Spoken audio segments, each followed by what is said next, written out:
Hello out there and welcome. My name is Sharon Froshin. I am the Chief Operating Officer for the Discover Your Path U platform, where we believe that every life can teach and everyone can grow. To that end, I am also the host of this show, The Connection Sessions, in which we bring together practitioners, artists, marketers, entrepreneurs, spiritualists, mentors, and students to connect to community, learn from each other, and grow. With me today, I have Discover Your Path U's Chief Technology Officer, author, self-esteem and body image coach, Sammy Dee, who I love and adore. And I'm so excited to get to share her with you because she is truly one of my favorite people. So Sammy, if you wouldn't mind sharing with us how you got into life coaching and how you made it to DYPU. Sharon, you're too sweet, honestly. I love you too. Yes, how I got into life coaching. Well, I kind of went on a journey myself a couple of years ago. Certain things happened personally, and I found myself kind of taking a step back. And what I didn't know was that I was really kind of doing inventory on my life. Like, where do I want to go? What do I want to do? And I've always been interested in the mindful state in terms of neuroscience and how the concept of neuroelasticity, I think that's the word. And I started reading about it, started meditating. Of course, I wanted to know more. And I remember feeling, God, why doesn't everyone know about this? Right. You know, I want to tell everyone in the world. And so that's kind of, how I got into life coaching. And then, I had a couple of clients that had, self-esteem issues. And I found that I've been there, and seeing their faces light up, when you suggest a concept or, ask them to start from the beginning or ask them to think about what they say to themselves when they look in the mirror, their face kind of lights up and I get goosebumps. I really do, and so yeah, that's how I got into life coaching, particularly for men or women with self-esteem and body issues, because I've been there. So, I can talk with a certain amount of authority, but as a life coach, I can relate. And, I think that comes across. I love, first of all, you and I met in the group Nourish doing the Ditch the Diet, Face the Feelings panel, which again, I have to thank Beth because that panel introduced me to some pretty amazing people. But one of my favorite things about you is that you are so comfortable with the fact that you've struggled with your weight. There are a lot of people out there that will struggle with their weight and will kind of try to pretend like they're not struggling, and that's not a dance that you do. You're very open about who you are. You're very open about what you've been through, and as a result, people are absolutely drawn to you. Yeah, and I'm so glad they are, because you kind of say struggle with weight issues, and it's such a multi-dimensional thing because, we don't sit here and stuff cake all day. Although some days I feel like it. But I mean, there's so many things attached to weight issues. And I kind of think, well, okay, I'm still on this journey, but I'm not going to beat myself up over, skipping a breakfast or, having something possibly full of sugar after lunch or, whatever. And I think it was Margaret that first introduced me to the concept of kind of saying out loud, I'm choosing this. Yeah. But also,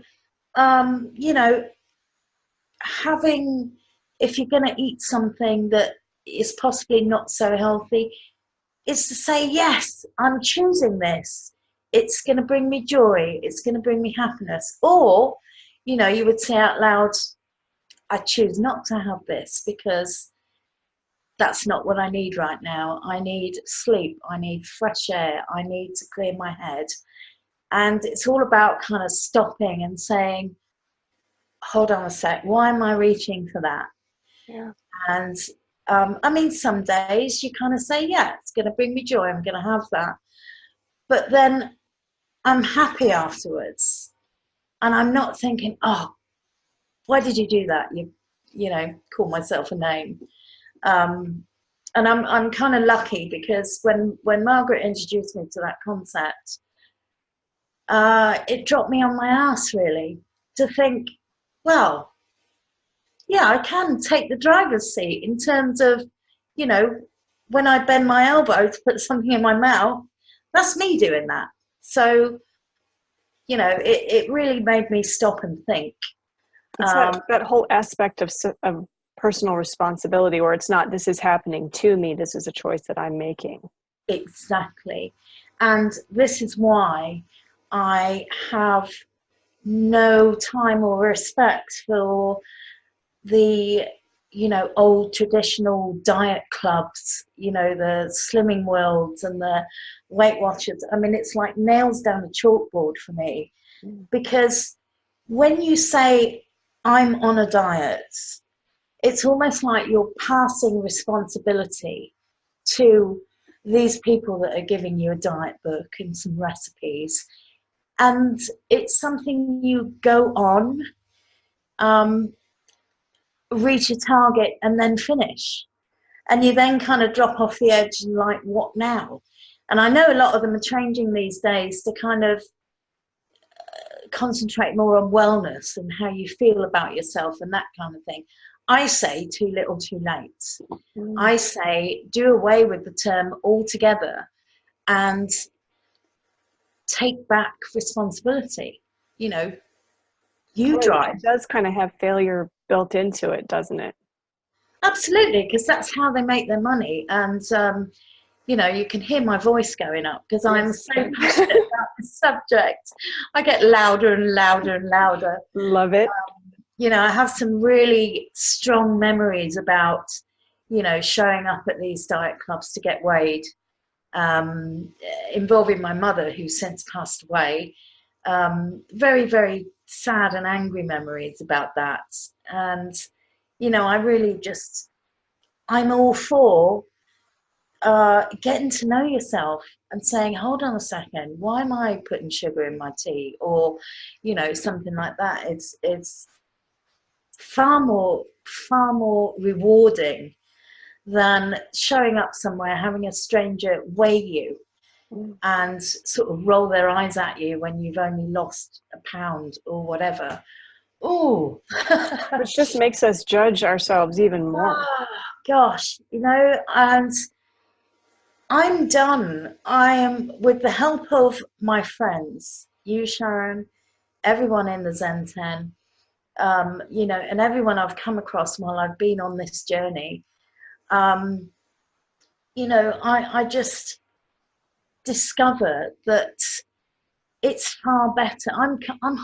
I'm completely done with, you know, the whole issue of dieting.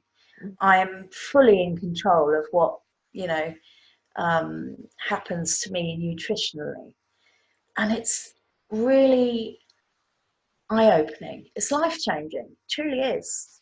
It really is. So you're someone who began being subjected to this industry at a fairly young age.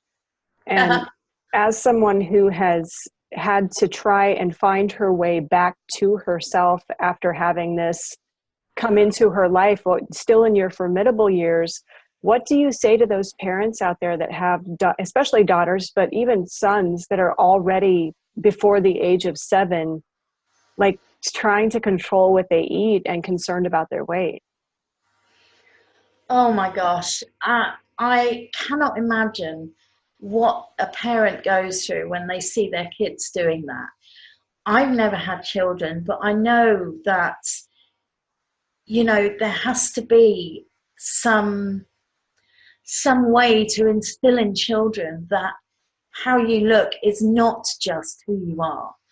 You can read, you can write, you can sing, you can run, you can laugh, you know. And I think as a parent, if I ever was a parent, that would be the thing to concentrate on, rather than, you know, how these kids look. So I know it happens in schools, and I'm sure when boys discover girls and girls discover boys, you know, that's when they start becoming sort of self-conscious. So, you know, I think in my inexperience as a parent, I would certainly consider, you know, finding a way to instill that it's not just how you look, it's how you laugh, it's how you treat other people. It's the most important thing. And you know, I mean, I wish I knew that when I was a kid coming up through school. Right. There are so many people that I can think of that I personally would not necessarily consider to be beautiful, but the beauty that comes from owning their own authenticity and truly being anchored in who they are and what they do have that are their strengths shines so fully through Isn't the it what I would call a joyful? facade that you don't even notice the body. It's absolutely joyful when you discover that, you know, each human being has something to offer other than, you know, what they look like. And I mean, I could go back to 2000, not long ago, 9 years ago, when I distinctly remember being out in my local town. There were crowds of people, it was market day, da da da. And I was saying to myself, I don't deserve to be looked at. I don't deserve to be outside. I'm so ugly and fat. I shouldn't be here, you know. People are looking at me. And I think back to that now and I think, God, what was I thinking? How did I get to that point? Yeah. It's truly shocking. And one of the groundbreaking things that someone told me was, you know, other people's opinion of you is their problem, not yours. And that was absolute epiphany, absolute epiphany. So now I'm always looking outwards rather than inwards. From someone else's point of view. You know, or if I choose to dress a certain way, it's now for me, because that, you know, black satin frilly skirt makes me happy. You know, I choose things now based on whether they bring me joy, not whether I should wear this because I'm fat. Indeed. And I've been watching a lot more nature shows recently simply because a lot of the TV that's out there is just complete shit. And it's interesting to watch the mating rituals that animals have and how, you know, males will pump themselves up and make themselves look a certain way to attract the attention of the female. And really on a biological level, that's all we're really doing is fluffing up the exterior because we have that underlying driving need to procreate and to mate. But we let that wander into identity as opposed to a biological process. So how does that help you in your coaching when you're able to point out to people, like you just said, that this isn't who you are? I encourage, I'll take my last client as an example. I encouraged her to look at herself, because I kind of said, you know, who is it you want to be like? And she said, I want to be like Kylie Minogue. I want to look like Kylie Minogue. I'm like, why? Yeah. You know, and then I sort of encouraged her to sort of look in the mirror and say, tell me, you know, instinctively what you say to yourself when you look in the mirror. And the stuff was negative. It was terrible. It was, you know, worthless and da, da, da. So I kind of work on that with people. And I'm just going back to your comment about mating rituals. I think humans as a species, you know, they instinctively have that. Men look at women in a distorted way now, because a woman's body is designed for childbirth. And nowadays men, I shouldn't generalize, but you know, the common concept is that men look at women, have they got a thigh gap, have they got, you know, Yeah. hair extensions in, have they got eyebrows like doorsteps, you know, and it's become completely I just got that. warped, you know. And the girls, you know, will look at men possibly in the same way they always have, as providers, as wild hunters, which is why, you know, liking the bad boy is a thing, because that's what women instinctually want, is someone to hunt and protect them. So, you know, that's why women are attracted to complete arseholes, because, you know, of that old instinct. So, you know, it's important to bear that in mind and try and discover how, you know, if you're sitting in front of a client, you know, how they've developed that kind of view of themselves. It's they kind of measure themselves against a distorted idea of what a woman should look like, which I think is crazy.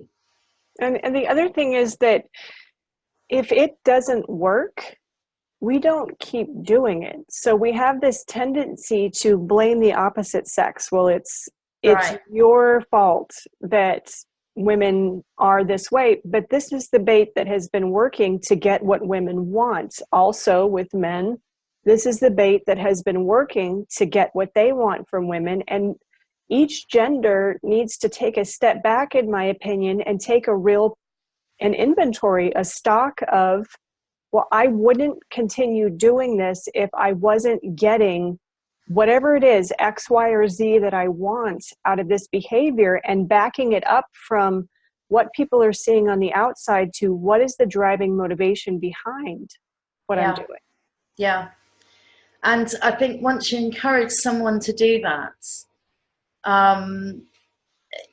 you know, watching the epiphany that happens is one of the most rewarding things that you could get from, you know, a compassionate career, helping career, coaching career.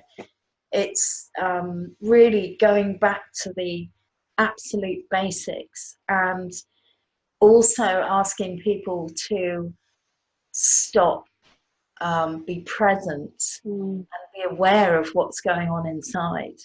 Yeah. The last time I did that, I went right back to a client's childhood, and watching her, you know, light up when she discovers that it was all down to that one event. Yeah. That developed and spiraled into how she was feeling 40 years later. She was stunned. She was absolutely stunned. As most people are when you're able to do that with them. Yeah. Well, you've done it to me, Sharon. So you've dropped me on my ass once or twice. Yeah. And I think, you know, sometimes you need that person to ask the right questions and guide you to the right place.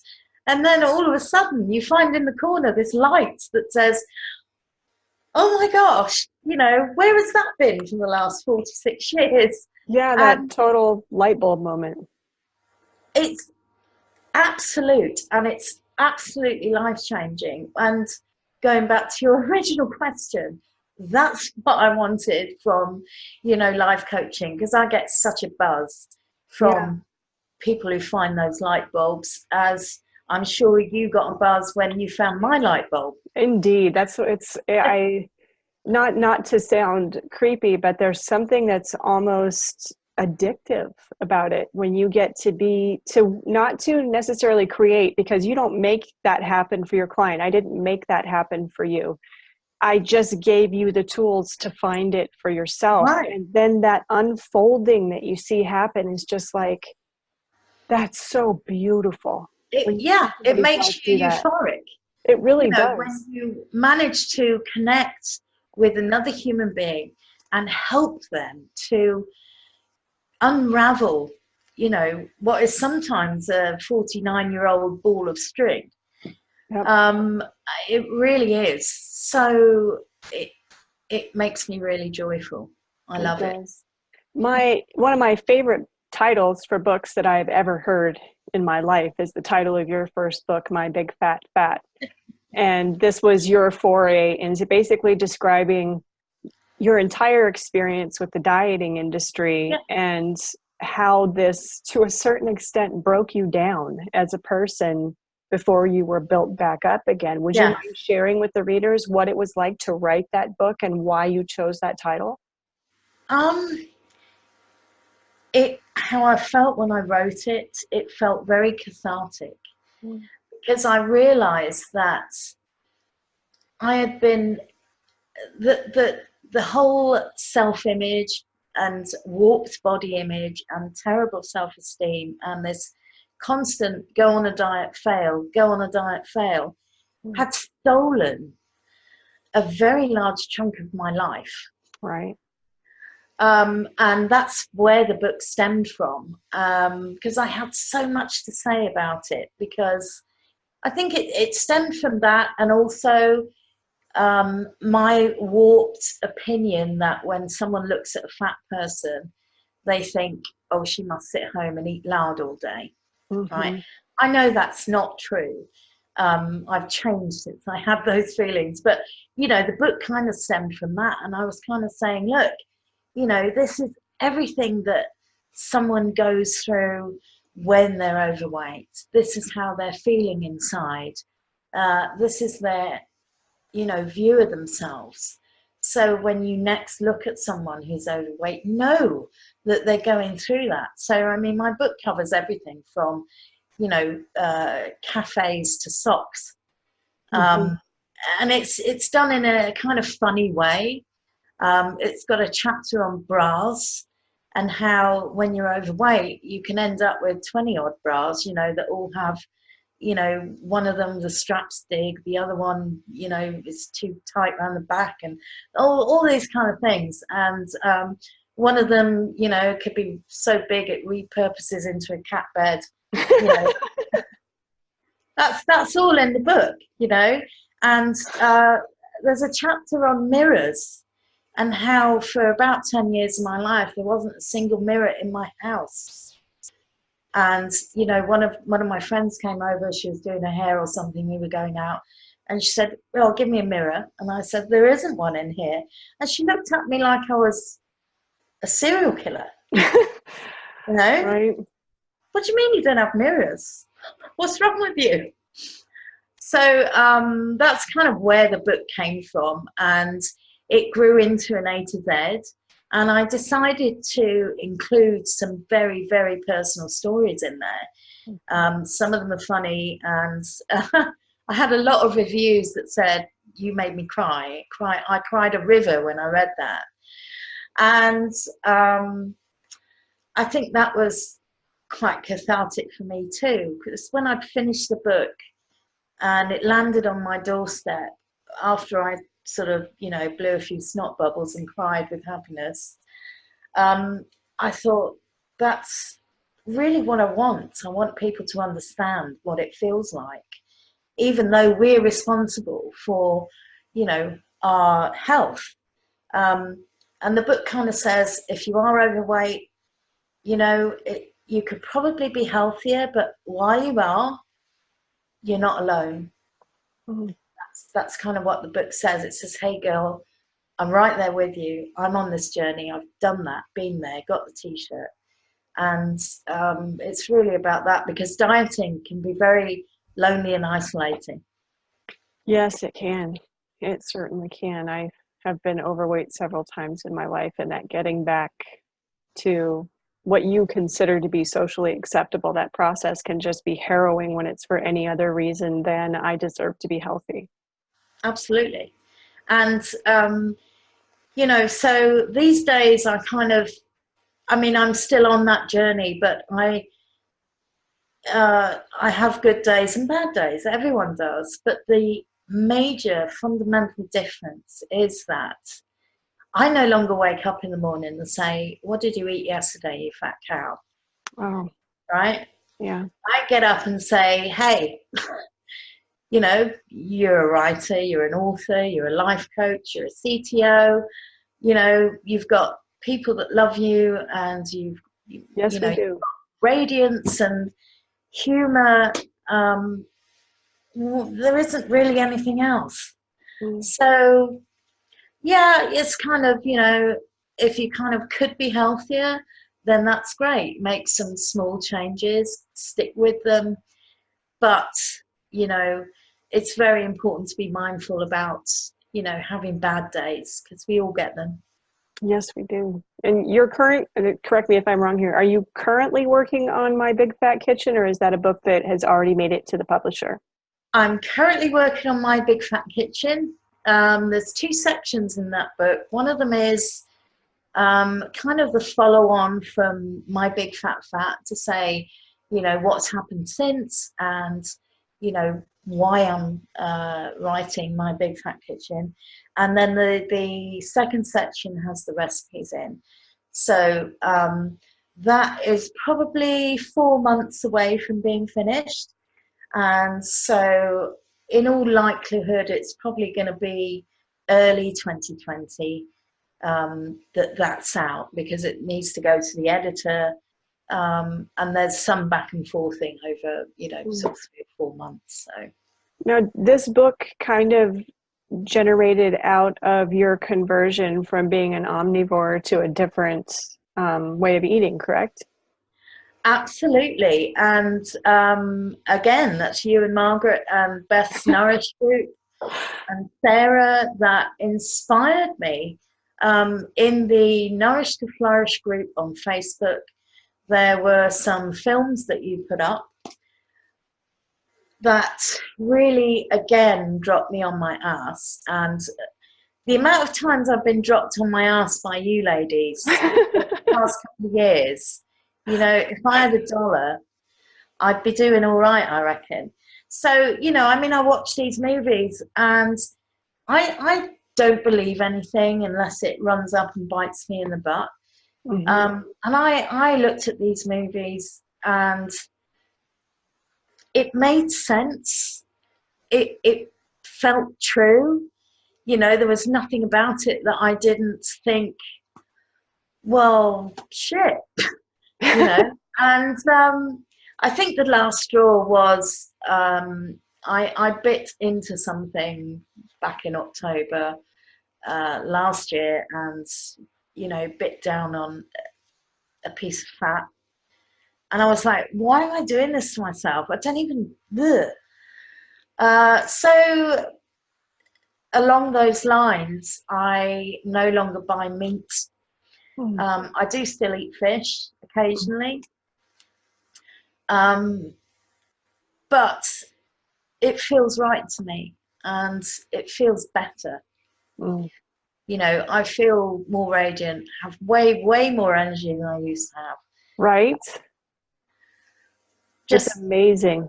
unbelievable. And Beth will tell you, I showed her a picture of me 9, 10 years ago and a picture of me today, and you would faint with shock. So yeah, I mean, I'm still transitioning to be completely plant-based. For instance, I'm trying vegan cheese, not very successfully at the moment, because it tastes like salted rubber. You know, so I've got a ways to go, but it's transitioning to plant-based. And, Yeah. you know, if I can have coconut milk with, you know, some kind of seed-based granola in the morning, that's a triumph. So, you know, It is a triumph. I think vegans and people who are on a plant-based whole foods diet have a tendency to get religious with it. And then we get to this point where we fail to understand that you're going to get more flies with honey than you are with vinegar, and that encouraging people along the entirety of their journey, not just when they arrive at the destination that you consider to be proper, yeah, is so much more important, which is part of the reason for why I started the group Nourish, because I wanted people to have that space where You get to be wherever you are in your journey and you won't be judged. Now, there are people who are here to help you if you want to go in a different direction, but just like your book does for people, the judging is what keeps us locked in our shells and not asking for help. Isn't Wouldn't it? you agree? I mean, it's crazy. And the Nourish group was really groundbreaking in that respect, because if I tipped up at the doorstep of a vegan group, I would feel like an imposter. Yep. You know, I would expect to be excluded and berated and, you know, looked down upon. But with Nourish, it was like, hey, come on in.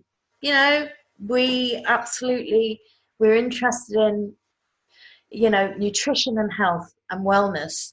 And by the way, you know, it gives you space to decide for yourself what is true for you. And to me, plant-based, it's just, you know, I smile when I think about it, because I love the idea. I really do. And, you know, I'm sold on it. You know, I've still got a bit of work to do, but, you know, for instance, snacks can be plant-based. Yes. Even if, you know, if you're hooked on potato chips, right? They do, yeah, they do all kinds of plant-based stuff. And a lot of the stuff in my house now does not have an ingredients list. Or if it does, it's got 2 or 3 things like potatoes, salt, whatever. And I consider that a triumph. It is. Much more so than the digits that are on the scale, because what goes into your body will eventually come out. And when you're putting that positive stuff in your body, may not happen overnight, may not be lose 200 pounds in 2 weeks, but the way that your body loses it is going to be much more desirable in the long run than these quick fad diets where all of a sudden, I've been through it, where you have skin hanging off because your skin didn't have the chance to shrink with your body. And all of that is largely dependent upon the diet that you use to lose that weight. And how do you feel when you get to the end of that? Yeah, well, with a plant-based diet, there is no end. It becomes a lifestyle. Exactly. And that's the key, I think. Just like Beth says, ditch this bloody diet. Yeah. Just throw it away, take back control, and really start enjoying, where you are right now. It was such I'll never forget, I started Nourish, and Beth, who I didn't know that well, just pops up and is like, I'd like to do a panel and I'd like to call it this. And I was like, okay.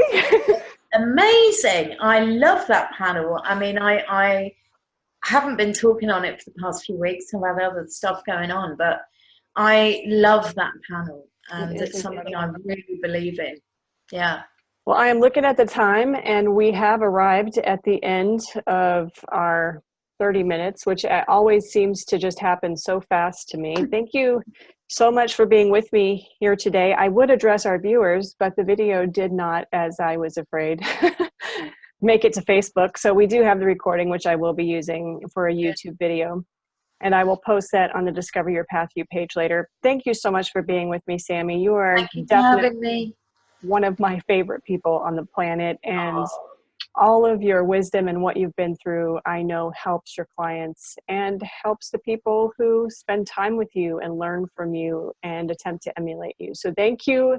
And as always, love you. Bye.